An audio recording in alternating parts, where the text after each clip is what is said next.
कुंडमाळा पूल दुर्घटना प्रकरण आणि या प्रकरणी उपमुख्यमंत्री अजित पवार जखमींच्या भेटीला आज पोहोचले होते।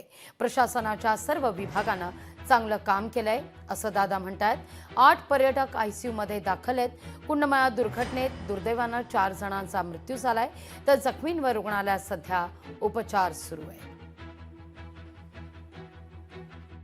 आयसीयू मध्ये 8 वेगवेगळे सहकारी नागरिक त्याच्यामध्ये आहेत।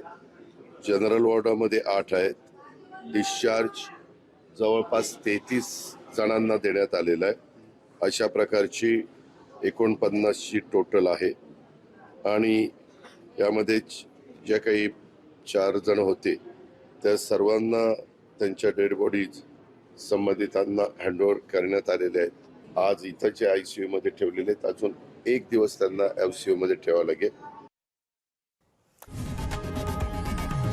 लोकशाही मराठी ऐका, पहा, जागरूक रहा।